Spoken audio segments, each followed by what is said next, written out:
جانے مسائل تو علماء سے پوچھیں، یہ حکم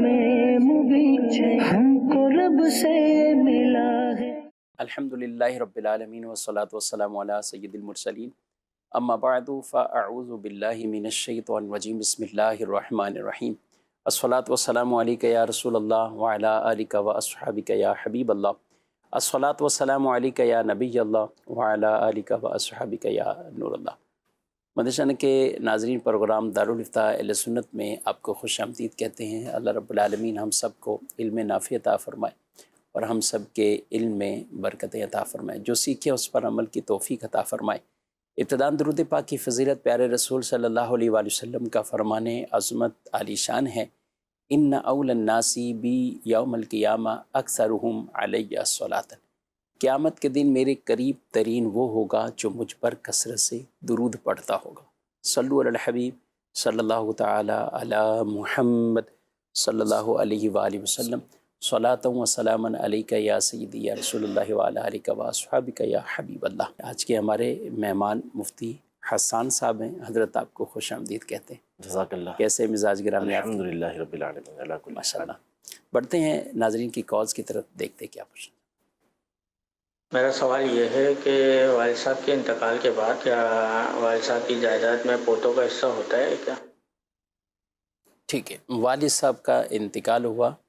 اور ان کے پوتوں کا کیا حصہ ہوگا جائیداد میں؟ بسم اللہ الرحمن الرحیم۔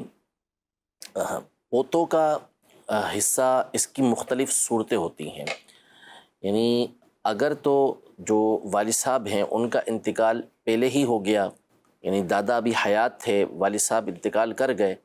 تو اب جو دادا کی وراثت ہے اس میں پوتوں کا حصہ یہ شرعی اعتبار سے نہیں ہوتا، جبکہ وہ وارث موجود ہوں کہ جن کی وجہ سے پوتے محروم ہو جاتے ہیں۔ جیسے مثال کے طور پر اس کے دیگر بیٹے موجود ہیں تو اب ان بیٹوں کو ملے گا، ان پوتوں کی طرف وہ حصہ نہیں آئے گا۔ یہ ہے حکم شرع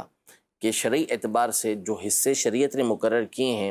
اور کن وارثوں کی موجودگی میں کن کو نہیں ملتا، اس اعتبار سے یہ حکم ہے۔ اور ایک ہوتا ہے اخلاقی اعتبار سے، کچھ معاملات ہوتے ہیں کہ جن کو اخلاقی اعتبار سے، معاشرتی اعتبار سے پورا کرنا اچھا ہوتا ہے۔ اب جیسے مثال کے طور پر جو پوتے ہیں وہ اسی گھر کے اندر رہ رہے ہیں اور دادا ان کی کفالت بھی کر رہے تھے، لیکن اب مسئلہ یہ ہے کہ والد صاحب کا انتقال ہو چکا ہے، اب چچا وغیرہ ساری جائیداد دادا کے انتقال کے بعد لے لیتے ہیں، تو پوتے بیچارے یہ دربدر ہو جاتے ہیں یا مسائل و مصائب کے اندر آ جاتے ہیں، پریشانی میں آ جاتے ہیں۔ تو اب اخلاقی اعتبار سے ہونا یہ چاہیے کہ ورثاء کو جب کہ سارے بالغ ہوں تو وہ اتفاق کر کے کچھ نہ کچھ یا چاہیں تو حصے کے برابر ان کو دے دیں، تاکہ وہ بھی اپنی زندگی کو صحیح طریقے سے گزار سکیں، یا جو بالغ ہیں یا ان میں سے جو چاہتا ہے اپنے طور پر وہ اپنا حصہ یا اپنے حصے سے کچھ ان کو دے دے، تو یہ بہت اچھا ہو جائے گا۔ یہ اخلاقی اعتبار سے ہے۔ باقی جو شرعی اعتبار سے حصہ مقرر ہے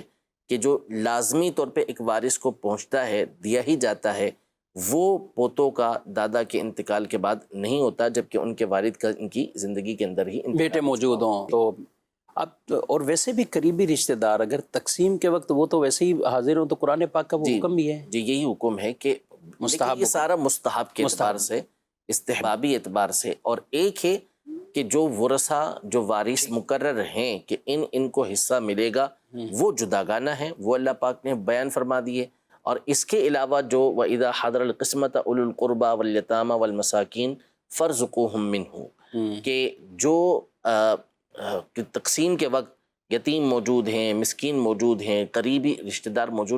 موجود ہیں تو ان میں سے ان کو بھی دو، لیکن یہ بطور استحباب، یعنی مستحب ہونے کے اعتبار سے، اچھا ہونے کے اعتبار سے ہے، لازم نہیں ہے۔ اچھا، یہ صورت صرف وہی ہے کہ جس میں پہلے والد کا انتقال ہوا اور پھر دادا کا ہوا، پھر دادا کا، اور اگر پہلے دادا فوت ہوتے ہیں پھر اب ان کے والد فوت ہو گئے جن کا ہی مسئلہ، تو اب وہ دادا کی وراثت کا جو حصہ والد کی طرف آ رہا تھا وہ والد کے ورثاء کے اعتبار سے جو ورثاء بنیں گے ان میں سے ان پوتوں کا بھی حصہ بنے گا۔ یہاں پہ یہ بھی نہیں سمجھنا چاہیے کہ اگر پوتوں کا بالفرض وراثت میں بطور وراثت تو حصہ نہیں ہے،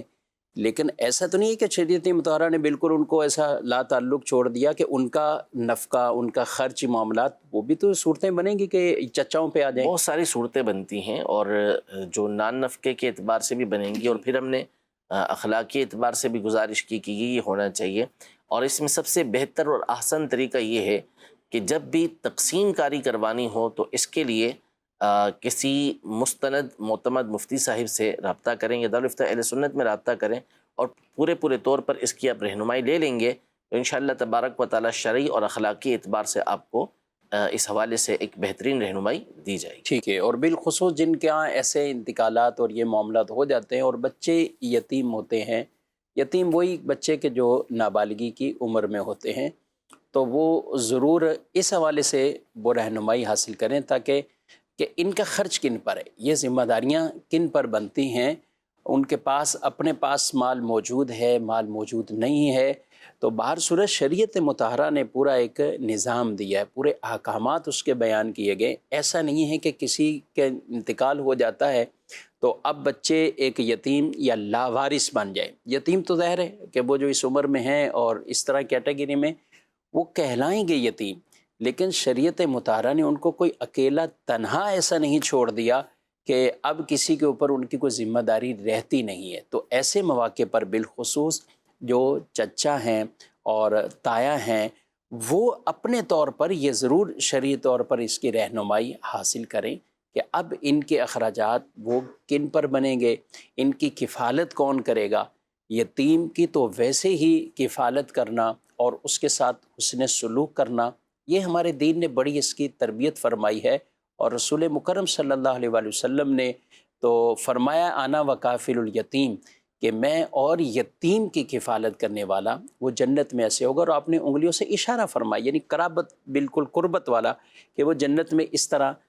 میرے ساتھ داخل ہوگا. اس گھر کو بہترین گھر فرمایا گیا جس گھر میں یتیم ہو اور اس یتیم کے ساتھ اچھائی کی جا رہی ہو، اس یتیم کے ساتھ حسن سلوک کیا جاتا ہو. اور بدترین اس گھر کو کہا گیا کہ جس میں یتیم ہو اور اس کے ساتھ وہ شر والا معاملہ کیا جائے. اللہ پاک اپنی رحمت کی نظر فرمائے. الحمدللہ دعوت اسلامی نے اس ایک اچھے اور دینی فریضے کو اور ایک اہم کام کے لیے بھی مدنی ہوم کا باقاعدہ آغاز کیا ہے، تعمیراتی کام، اور یہ سلسلے اس کے جاری ہیں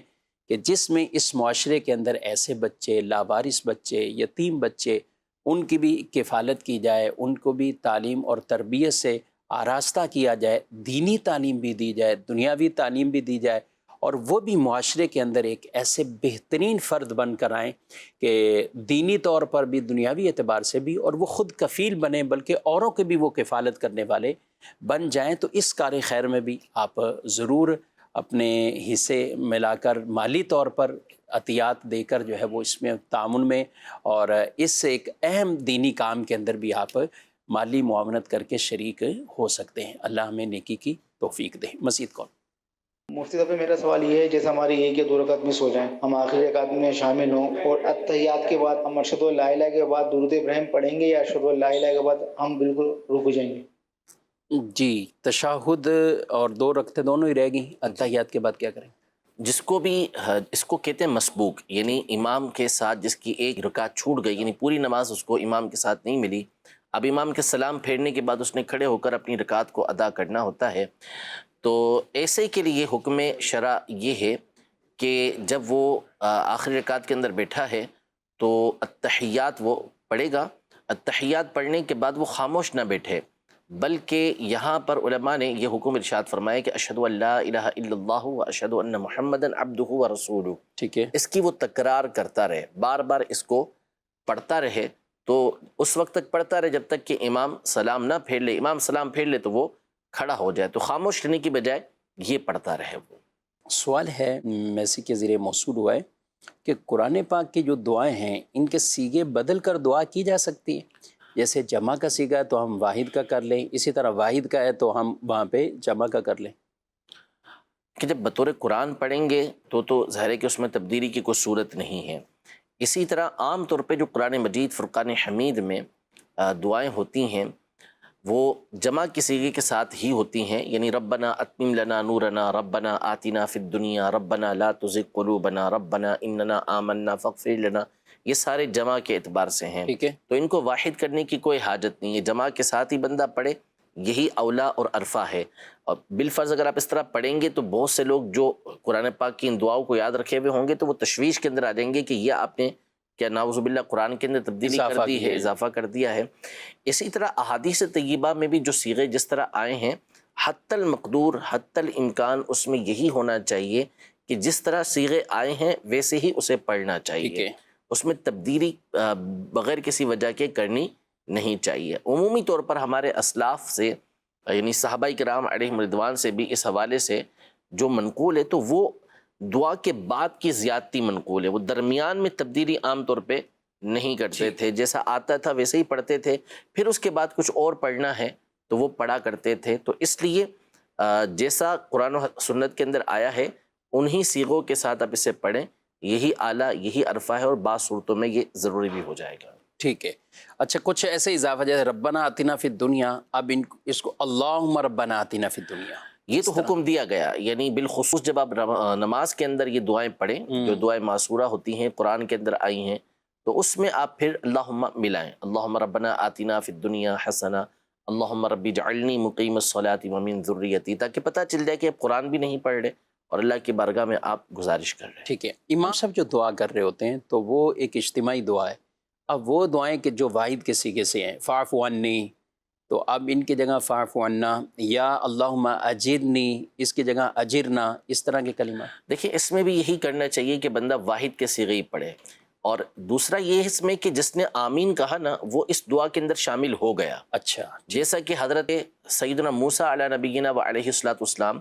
اور حضرت سیدنا ہارون علیہ نبینا و علیہ السلام، یہ دونوں کے دونوں دعا کر رہے تھے، دونوں کا تذکرہ سورہ یونس کے اندر موجود ہے، لیکن دعا تھی حضرت موسیٰ علیہ السلام کی، اور اس پر حضرت ہارون علیہ السلام آمین کہہ رہے تھے۔ تو ان دونوں کو کہا گیا کہ قد اجیبت دعوتکما، تم دونوں کی دعاؤں کو قبول کر لیا گیا، حالانکہ دعا تھی موسیٰ علیہ السلام کی ٹھیک ہے، اور اس پر آمین حضرت ہارون علیہ السلام کہہ رہے تھے۔ تو اسی لیے مفسرین نے اس مقام پر یہ لکھا کہ چونکہ وہ آمین کہہ رہے تھے تو وہ بھی دعا کے اندر ساتھ ہی شریک تھے، تو جو مقتدی آمین کہہ رہے ہوتے ہیں وہ اس کے اندر شامل ہو جاتے ہیں، ان کو بھی وہ دعا کا حصہ مل جاتا ہے۔ ٹھیک ہے جی، مزید کو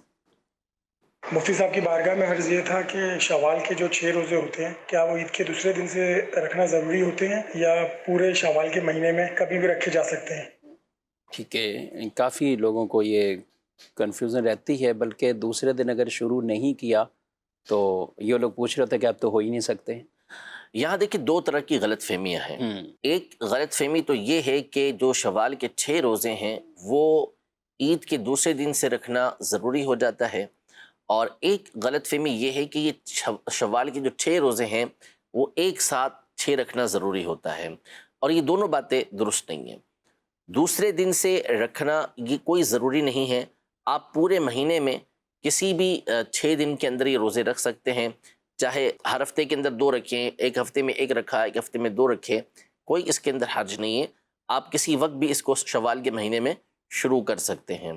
اور اسی طرح ایک ساتھ رکھنا بھی یہ ضروری نہیں ہے، آپ الگ الگ کر کے بھی رکھ سکتے ہیں، یعنی ایک روزہ رکھا پھر 2 دن نہیں رکھا، 2 رکھے پھر 1 دن نہیں رکھا، پھر 3-4 دن نہیں رکھا پھر رکھ لیا، تو الگ الگ کر کے بھی آپ 6 روزے رکھ سکتے ہیں، اور یہ افضل ہے، بہتر ہے کہ بندہ الگ الگ کر کے روزہ رکھتا رہے، کہ اس سے اس کو اللہ پاک کی یاد وقتاً فوقتاً آتی رہے گی، اور وہ عبادت کے اندر پورا مہینہ مشغول رہے گا۔ ایک ساتھ 6 رکھ لیے یہ بھی جائز ہے، ثواب اس پہ بھی ملے گا، لیکن پھر اس کے بعد پورا مہینہ وہ نہیں رکھتا مثال کے طور پر، تو اس سے بہتر یہ ہے کہ 1 رکھا پھر 2 دن چھوڑ کے 1 رکھ لیا، پھر 2-3 دن چھوڑ کے 1 رکھ لیا، تو یوں وقفے سے اس کو روزہ رکھ کر اللہ پاک کی عبادت کرنے کا موقع ملے گا، یہ زیادہ بہتر ہے۔ ٹھیک ہے، اور پیر جمعرات یوں کر کے رکھ لیں، ویسے ہی دن بابرکت اور سنت ہے اس کے اندر روزہ رکھنا، تو یہ سنت اس کا بھی فائدہ حاصل ہو جائے گا، تو 6 روزے بھی پورے ہو جائیں گے۔ عام طور پہ ایک سوال یہ ہوتا ہے کچھ مریض افراد کی طرف سے یا خواتین کی طرف سے کہ ہمارے کچھ نہ کچھ روزے رمضان کے چھوٹے ہوئے ہیں، جی، تو پہلے وہ تعداد پوری کریں یا قضا کریں؟ بعض کا ٹائم پیریڈ اتنا ہوتا ہے کہ اگر وہ قضا کی طرف جائیں تو یہ 6 روزے رہ جائیں گے، کیا کرنا چاہیے؟ لیکن نوافل جو ہوتے ہیں اس کے حوالے سے، جو نماز کے اعتبار سے اس میں علماء نے صراحت کی ہے کہ جن کی فضیلتیں منصوص ہیں اور وہ مقرر ہیں کہ اس وقت کے بعد وہ نہیں پڑھے جا سکتے، جیسے نماز کے بعد کے نوافل بعض مقرر ہیں، ٹھیک ہے، اوابین کی نماز ہے، تہجد کی نماز ہے، اشراق چاش کی نماز ہے، یہ آج کے دن نکل گئی تو اب یہ دوبارہ نہیں ملیں گی، یہ گزر چکی۔ اور ایک نوافل وہ ہوتے ہیں کہ جو بندے کے اوپر جو معصور نہیں ہے، جو منقول نہیں ہے، بندہ خود انہیں پڑھ رہا ہوتا ہے، ابھی پڑھ لے چاہے بعد میں پڑھ لے چاہے کل پڑھ لے، تو جو منصوص ہیں جن کے اوپر نص آئی ہے، مقرر ہیں، ان کو پڑھتا ہے تو اس کے پڑھنے میں کوئی حرج نہیں ہے، ٹھیک ہے، ٹھیک ہے۔ تو اسی پر اگر روزوں کو بھی دیکھا جائے تو چونکہ یہ شوال کے روزے منصوص ہیں، ان کے اوپر فضیلت موجود ہے، اگر یہ شوال کا مہینہ نکل گیا تو پھر اگلے مہینوں کے اندر اس کو نہیں رکھ سکتے۔ تو جس کے اندر قدرت اور طاقت موجود ہے اور وہ سمجھتا ہے کہ میں روزوں کی قضا بھی کر لوں گا اور یہ 6 روزے نفل بھی رکھ لوں گا، تو اس کے لیے بہتر یہ ہے کہ وہ 6 روزے نفل بھی رکھے، شوال کی فضیلت بھی حاصل کرے، اور پھر اس کے بعد جو اس کی قضا روزے چھوٹ گئے تھے ان کی وہ قضا کر لے، تاکہ دونوں چیزیں اسے حاصل ہو جائیں۔ البتہ یہ نہیں ہو سکتا کہ آپ ایک ہی روزے کے اندر دونوں نیتیں کر لیں، قضا کی نیت بھی ایک ہی روزے کے اندر کر رہے ہیں، نفل کی بھی کر رہے ہیں، اس کی اجازت نہیں۔ اگر دونوں نیت ایک ساتھ کی ہیں تو اس صورت میں آپ کی قضا ادا ہو جائے گی، نفل آپ کے ادا نہیں ہوں گے۔ ٹھیک ہے، جبکہ رات میں یہ نیت قضا رات میں کی، نیت۔ ٹھیک ہے۔ بڑھتے ہیں مزید ناظرین کے سوالات کی طرف۔ مفتی صاحب سے میرا سوال ہے کہ عشاء کی نماز مکمل پڑھنا ضروری ہے یا صرف فرض پڑھنے کے بعد جو وتر بھی پڑھ لی جائے تو نماز ہو جائے گی؟ اچھا جی، مکمل پڑھنا عشاء کی نماز یہ ضروری ہے یا فرض و وتر پر ہی اکتفا کریں؟ اس میں جو فرض کے بعد کی 2 سنتیں ہیں وہ تو سنت موقدہ ہیں، ان کو اگر ایک بار چھوڑیں گے تو یہ ناپسندیدہ کام ہے اور اس کے اوپر عتاب ہے، یعنی اس پر پوچھ گچھ ہوگی، برا کام کیا اور اس کی عادت بنا لی تو پھر گنہگار ہوں گے، تو اس کو تو نہیں چھوڑیں گے۔ باقی اس کے علاوہ جو 4 سنتیں پہلے کی ہیں، نوافل وغیرہ ہیں، ان کو بھی چھوڑنے کی عادت نہیں بنانی چاہیے، یعنی یہ یوں تصور کر لینا کہ یہ چونکہ سنتیں ہیں اور یہ نوافل ہیں اس لیے ان کو پڑھنے کی حاجت نہیں ہے، یہ بڑی محرومی کی بات ہے۔ بندے کو یہ سوچنا چاہیے کہ یہ تو سنت ہے، میں اس کو ادا کروں، نہ یہ کہ یہ سنت ہے تو میں اسے چھوڑ دوں۔ یعنی ہمارے اسلاف جو تھے وہ یہ سوچتے تھے کہ یہ سنت ہیں، ہمیں پتہ چلے کہ کیا سنت ہے، ہم اس کے اوپر عمل کریں، جبکہ ہمارے یہاں یہ ذہن بنتا جا رہا ہے کہ سنت ہے تو چونکہ اس کو پڑھنا ضروری نہیں لہذا اس کو چھوڑ دیا جائے، ایسا نہیں ہے، بلکہ ان کو پڑھنے کی عادت بنانی چاہیے کہ یہ ہمارے فرض کے لیے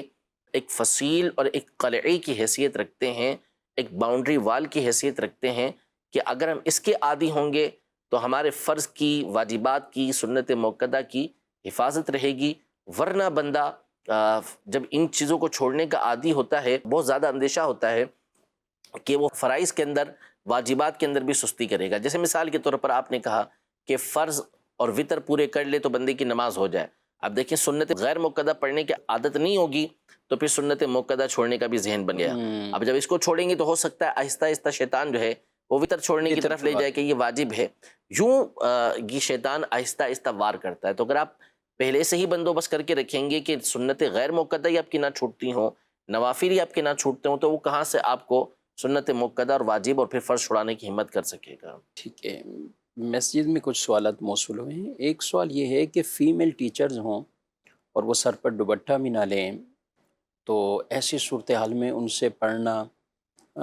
یہ ایک لڑکوں کا، بالخصوص وہ لڑکے جو بلوغت کی عمر کو بھی پہنچ چکے ہیں، تو ان کا ایسا کیسا ہے؟ دیکھیں وہ دوپٹہ لیں یا نہ لیں، ہمارے یہاں تو صرف دوپٹہ لینا یہ سمجھتے ہیں کہ اس نے پردہ کر لیا، تو ایسا نہیں ہے، پردہ اور بہت ساری چیزوں کا نام ہے۔ تو اس طرح کسی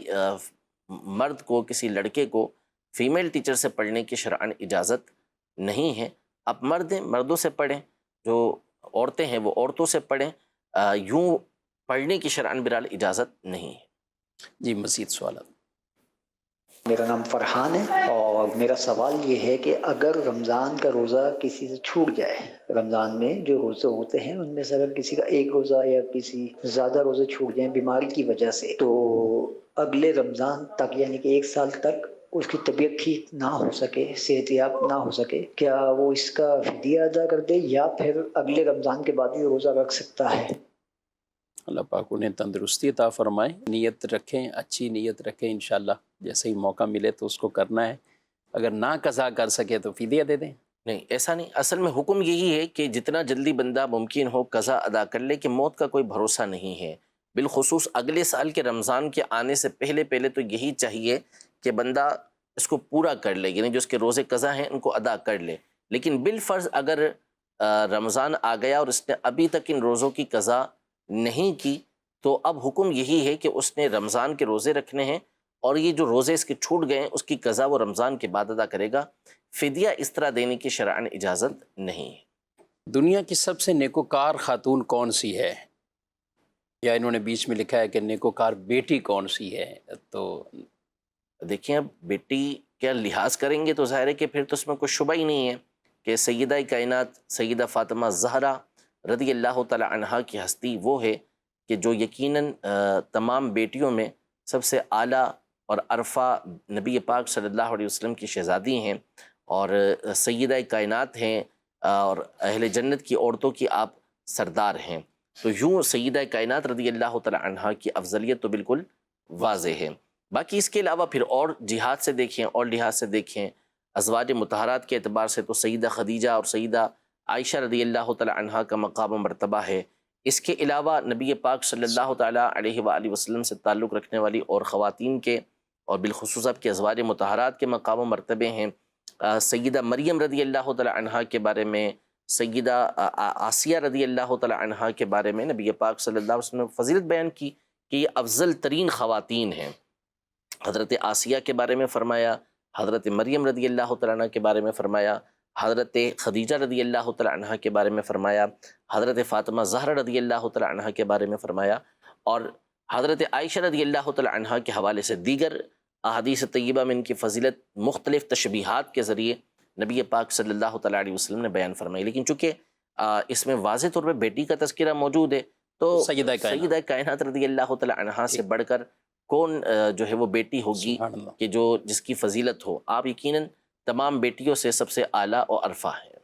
ٹھیک ہے، ماشاءاللہ۔ جو نبی پاک صلی اللہ علیہ وسلم کی چاروں شہزادیاں ان میں سے ہی فضیلت؟ جی بالکل، سیدہ فاطمہ زہرا رضی اللہ تعالیٰ عنہا کو اپنی دیگر تینوں بہنوں کے اوپر فضیلت حاصل ہے۔ ان کی فضیلتیں نبی پاک صلی اللہ تعالیٰ علیہ وسلم کی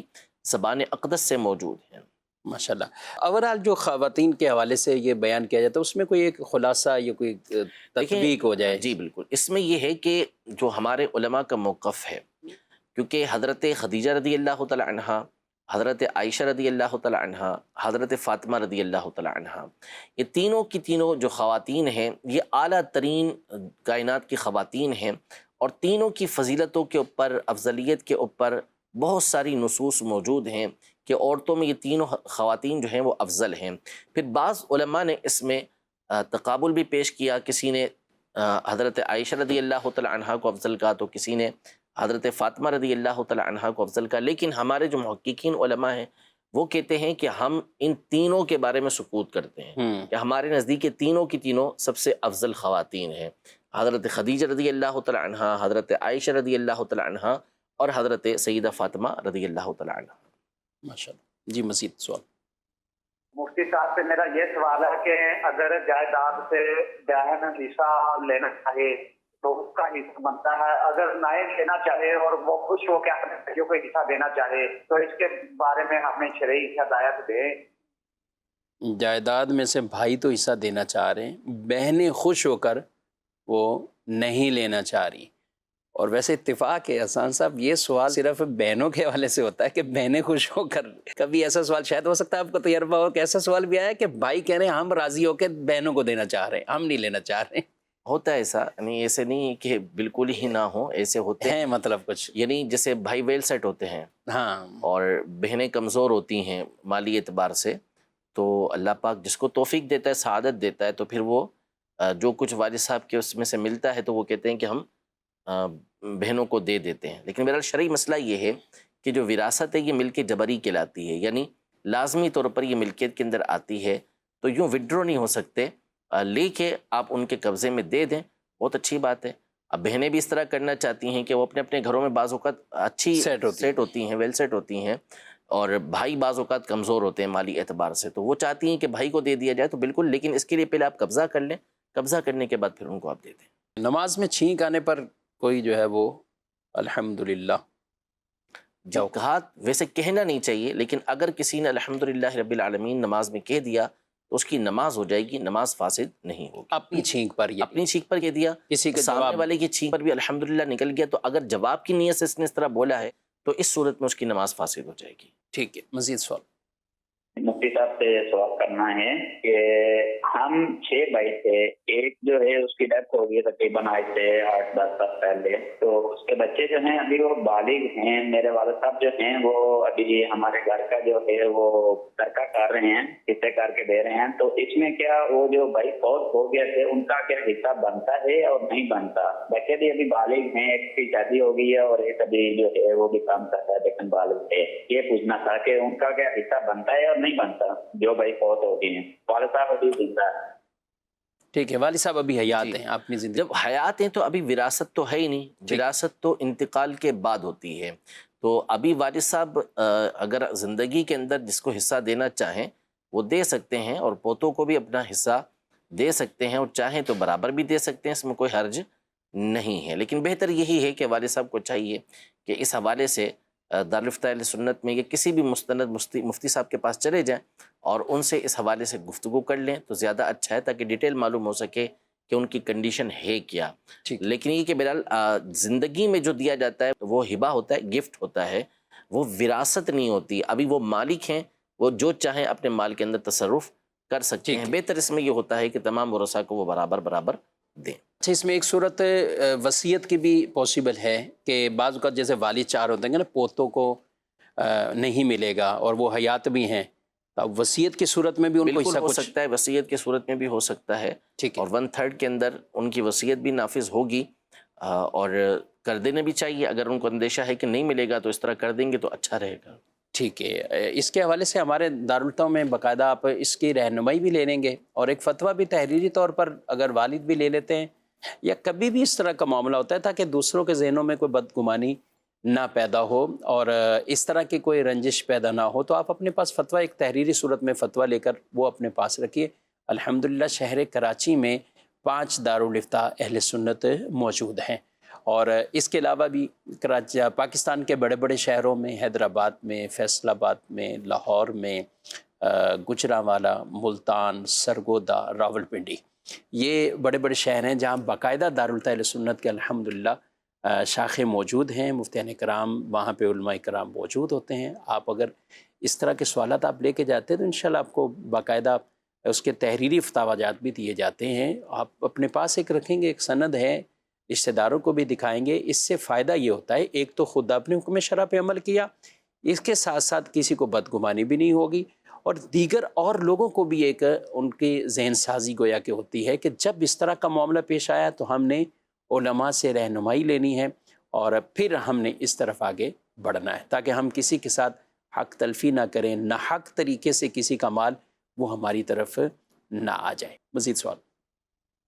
محمد نواز اتاری رحیم یار خان سے، مفتی صاحب سے میرا سوال یہ ہے، کئی دکاندار اپنے نام کا شاپر چھپاتے ہیں، اسی شاپر کے اندر جوتی کا ڈبہ ڈالتے ہیں، کئی لوگ اپنے گھروں میں جا کر شاپر کو پھینک دیتے ہیں، اس میں احمد لکھا ہوتا ہے، محمد شریف لکھا ہوتا ہے، تو اس طرح کیا دکاندار گناہ گار ہوگا یا گاہک جو جا کر پھینک دیتا ہے؟ رہنمائی فرما دیجیے۔ جی، دونوں کے لیے آداب کا احترام۔ اصل دیکھیں، جو اس طرح کے نام رکھتے ہیں ان کو خود ہی احتیاط کرنی چاہیے، ٹھیک، کیونکہ ایک تو جوتے رکھ رہے ہیں اس میں، بھلے نئے جوتوں کا ڈبہ ہے وہ اس کے اندر رکھا جا رہا ہے، لیکن بہرحال اب نام مقدس اس پہ لکھا ہوا ہے، اللہ کا نام ہے، نبی پاک صلی اللہ تعالیٰ علیہ وسلم کا نام نامی ہے، اب اس میں کوئی جوتوں کا ڈبہ رکھے گا تو اتنا اچھا محسوس نہیں ہوتا، بعض اوقات بے ادبی بھی لگ رہی ہوتی ہے۔ تو نام رکھنے والے کو خود احتیاط برتنی چاہیے کہ وہ اس طرح کے نام رکھے ہی نہ، اور ایسے نام رکھے جو مقدس نہ ہو، تو یوں بے ادبی سے حفاظت رہے گی، چاہے یہ جوتے والے ہوں اور افراد ہوں۔ بڑے بڑے کارٹن ہوتے ہیں، اس پہ نام لکھا ہوتا ہے، پھر اسی کے اوپر بیٹھے ہوتے ہیں، بعض اوقات بل بنتے ہیں تو بل پھاڑتے ہیں اور اس کو پھینکا ہوا ہوتا ہے، ڈبے ان کے ہوتے ہیں جس کے اندر چیزیں ہوتی ہیں تو وہ روڈوں پہ بکھری ہوئی ہوتی ہیں، تو یہ بڑی آزمائش کا سامنا کرنا پڑتا ہے۔ تو اس لیے جو دین پر عمل کرنا چاہتے ہیں، ایسی چیزوں کی بے ادبی سے بچتے ہیں، انہیں چاہیے کہ اس کا بھی دھیان رکھیں اور اپنی دکانوں کے نام مقدس ناموں کے اوپر نہ رکھا کریں، ورنہ برال بے ادبی کا بہت زیادہ اندیشہ ہوتا ہے، اور جس نے پھینک دیا شاپر اٹھا کے تو اس کے اپنے اوپر ہی حکم ہوگا، دکاندار کے اوپر اس کا حکم نہیں ہوگا۔ ٹھیک ہے، لیکن مقدس نام تو بڑا چن کر یوں بھی رکھا جاتا ہے نا کہ لوگ سمجھتے ہیں کہ اس کی وجہ سے برکت حاصل ہوگی، تو آپ وہ کام کریں کہ جو مقدس نام والوں نے حکم دیا ہے، صحیح، یعنی انہوں نے رزق حلال کمانے کا حکم دیا ہے، انہوں نے صحیح طریقے سے کاروبار کرنے کا حکم دیا، تو وہ کام کریں تو اس کی برکت آپ کو خود ہی حاصل ہو جائے گی، نہ یہ کہ مقدس نام کی بے حرمتی کی جائے۔ ٹھیک ہے، اور اس میں کبھی کبھی ایسے اگر معاملات کچھ ایسے ویک معاملات بھی ہوتے ہیں تو پھر لوگ بھی اس نام کو لے کر وہ جب کہہ رہے ہوتے ہیں کتنا عجیب سا لگتا ہے، بہت عجیب سا لگتا ہے یار وہ المکہ نے فلاں نے کر دیا، مدینہ نے فلاں نے ایسا کر دیا، اس نے ایسا کر دیا۔ تو یہ دونوں طرف کے لوگوں کو ان آداب کا خیال رکھنا چاہیے۔ ایک سوال ہے کہ جمعہ مبارک کہنا یہ کیسا ہے؟ بعض لوگ اس کو بالکل ہی بڑی شد و مد کے ساتھ اس کی ممانعت کرتے ہیں کہ یہ کبھی اسلاف میں نہیں رہا، کبھی کسی نے جمعے کی مبارکباد نہیں دی، اس کی فضیلت اپنی جگہ ہے، لیکن یہ ایک نیا کام اور لوگ اس کو دین کا ایسا حصہ بنا لیں گے کہ اس کے بعد جو نہیں کرے گا اس پہ تان کرنا شروع کر دیں گے۔ تو جمعہ مبارک کہنا کیا حکم شرع ہے؟ دیکھیں، سب سے پہلی بات تو یہ ہے کہ دین کا حصہ بنا لیں گے، یہ اپنے طور پر ایک خود جو ہے وہ بات بنا لینا ہے۔ ٹھیک، 2-3 سال قبل میں نے اس کا جواب دیا تھا، اس وقت بھی میں نے یہی کہا تھا کہ لوگ اس کو فقط جائز سمجھتے ہیں اور ایک اچھا کام سمجھتے ہیں، کوئی بھی اس کو فرض و واجب نہیں سمجھتا کہ نہ کرے تو گنہگار ہو، اور نہ کرنے کے اوپر کسی کو کہتے ہیں یار تم نے اس طرح نہیں کیا، ایسے کچھ بھی نہیں ہے۔ اگر کوئی کام مسلمانوں کے درمیان رائج ہوتا ہے اور اس کے اندر شرعی اعتبار سے کوئی حرج نہیں ہوتا، شریعت مطہرہ خود اس کی اجازت دیتی ہے،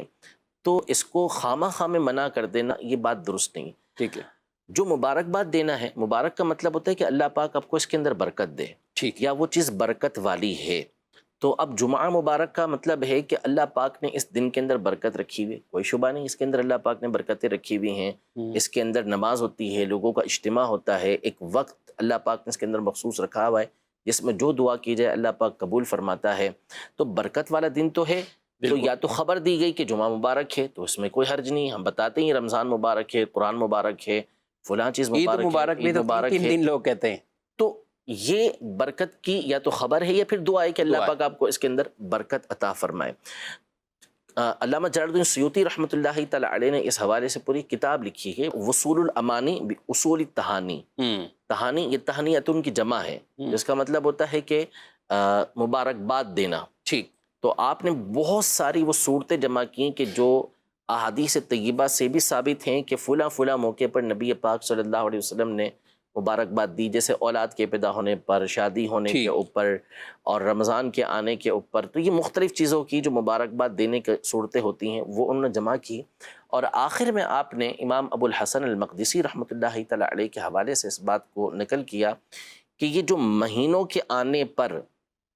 اور نیا سال آنے پر لوگ ایک دوسرے کو مبارکباد دیتے ہیں، اس کا حکم کیا ہے۔ تو انہوں نے ارشاد فرمایا کہ پہلے سے لوگ اس کے اندر اختلاف کرتے رہے ہیں، لیکن وہ فرماتے کہ مجھے اس کے اندر کوئی حرج نظر نہیں آتا، ٹھیک، کہ نہ یہ سنت نہ بدعت ہے، یہ ایک مباح کام ہے کہ لوگ ایسا کر رہے ہیں۔ تو ایک مباح کام ہے، اور مباح کا حکم یہ ہوتا ہے کہ جب بندہ اس کو ایک اچھی نیت کے ساتھ کرتا ہے تو وہ مباح مستحب قرار پاتا ہے، یہ اہل علم کے اوپر مخفی نہیں ہے۔ اب یہ کہنا کہ لوگ اس کو ضروری سمجھ لیں گے، یہ بالکل خود بدعت والی بات ہے، یہ باطل بات ہے، یعنی یہ کہنا بدعت ہے، بالکل یہ کہنا ایک بدعت ہے کہ لوگ اس کو دین کا حصہ سمجھ لیں گے اور ضروری سمجھیں گے۔ آپ یہ بتائیں کہ کون سا ایسا مدرسہ ہے کہ جہاں پر بخاری شریف پڑھائی جاتی ہے اور اس میں ختم بخاری کا جلسہ نہیں ہوتا، افتتاح بخاری ہوتا ہے اور اختتام بخاری ہوتا ہے، پھر دستار بندیاں ہوتی ہیں، سندیں دی جاتی ہیں، اور اہتمام کے ساتھ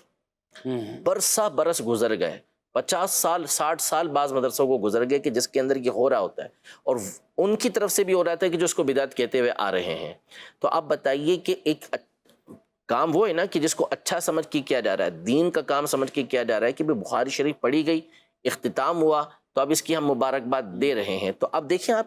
تو اس کو تو آپ نے کبھی نہیں کہا کہ لوگ اس کو ضروری سمجھ لیں گے، بلکہ اب دیکھا جائے تو مدارس کے اندر اس کو ضروری سمجھا جا رہا ہوتا ہے، اس کے بغیر، لیکن اس کے باوجود ہم اس کو درست قرار دے رہے ہوتے ہیں، کیونکہ سب یہ سمجھتے ہیں کہ کوئی اس کو واجب نہیں سمجھتا، کوئی اس کو لازم نہیں سمجھتا۔ تو اسی طرح جمعہ کی مبارکباد مسلمانوں کے درمیان دینا رائج ہے، اس میں کوئی حرج نہیں ہے، بالکل مبارکباد دی جا سکتی ہے. مسلمان کو جب بھی خیر پہنچے تو طبرانی شریف کی حدیث مبارکہ ہے جس میں ایک حصہ یہ ہے کہ پڑوسی کا ایک حق یہ بیان کیا گیا کہ جب اس کو کوئی خیر پہنچے، کوئی بھلائی پہنچے تو اس کا ایک حق یہ کہ تو اس کو مبارکباد دے. واہ سبحان اللہ. اس کو مبارکباد تو اس کو دے. تو جب خیر پہنچ رہی ہے مبارکباد دیں، تو خیر والا دن مل رہا ہے تو اس میں مبارکباد دینے میں کیا حرج ہے؟ ماشاءاللہ. اور لوگ دکانیں کھولتے ہیں، نئی دکان کھولی مبارکباد دی، بچہ پیدا ہوا اس کی مبارکباد دیتے ہیں. نکاح کی مبارک ایک دعا دینا کہ اللہ ان میاں بیوی کو برکتیں عطا فرمائے، ان میں اتفاق ہو. لیکن نکاح مبارک لوگ عام مل رہے ہوتے تو کوئی یہ نہیں کہتا کہ بھئی یہ 50 نے کیوں دے دی. اگر کوئی شخص ہر سال ایک نئی دکان کھولتا ہے، اچھا میں نے کہا کہیں اچھا اور اس کو دکان کھولنے پہ کوئی مبارکباد دیتا ہے تو کیا کہیں گے؟ بدعت ہے یہ. صحیح، کوئی نہیں کہے گا. ٹھیک ہے. ناظرین کرام، آپ نے پروگرام ملاحظہ کیا، اپنا فیڈ بیک بھی ضرور دیجیے گا. اللہ پاک ہم سب کو علم نافع عطا فرمائے. آمین بجاہ نبی امین صلی اللہ علیہ وسلم. جانے مسائل تو علماء سے پوچھیں، یہ حکم مبین ہم کو رب سے ملا